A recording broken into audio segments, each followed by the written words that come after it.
Hey guys, Matt here, and I saw Insidious, The Last Key, the fourth movie in the Insidious film franchise. This time around, the focus is on Lin Shaye's character Elise specifically. The story is about her. It starts out in 1953 as we see Elise living in a home with her abusive father, who doesn't understand and can't accept her abilities. Then as an adult, after the events of the last film, she has to return back to her childhood home to deal with a haunting of a man who's now living in her home. However, the creature that's currently haunting that home is directly connected to Elise. So now it dredges up old memories and she has to contend with her own internal demons while also contending with this demon that's haunting her childhood home.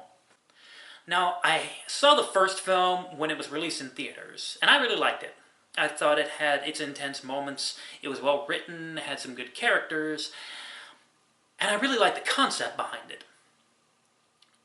When the second one came out, I didn't think it was scary, but I liked the characters enough, and I was interested enough to want to know what happened to them, especially considering where the first film left off.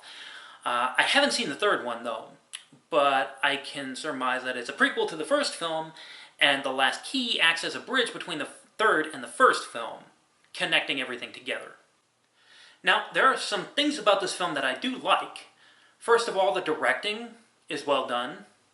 Adam Robitel, who directed, has actually only directed smaller projects. This was his first big project, and considering that, I think he actually did a pretty good job. The cast does a good job, specifically in regards to Lin Shaye. Elise really was, or really is, the most interesting character in this franchise, and I think Shaye does a good job of carrying the film. Making a film specifically focusing on her really is a smart move, and it makes a lot of sense. And there are some concepts to this film that I really like.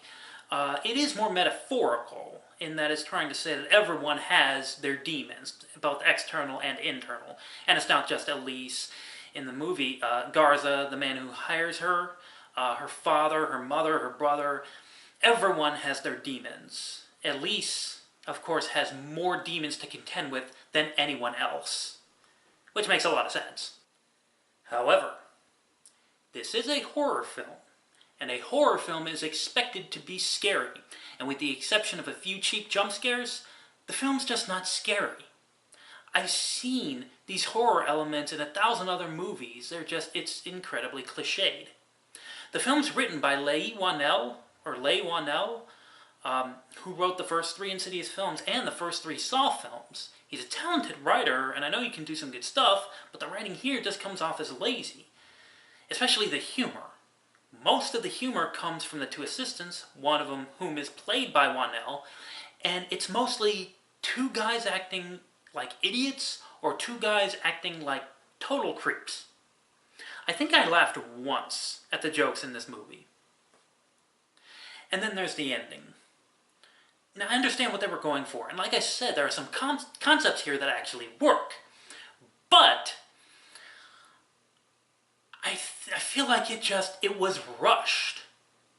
It's over way too quickly. It just doesn't make any sense. It's extremely lackluster and very disappointing. I really do believe that they could have done more to make the ending more exciting. Overall, I give the film a 5 out of 10. While in its own right, the film has some decent characters and an interesting enough story to make it, while not necessarily that memorable, entertaining in its own right.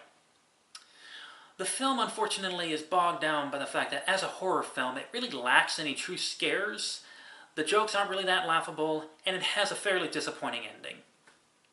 Well guys, that's what I got. Thank you for watching, and I will see you next time.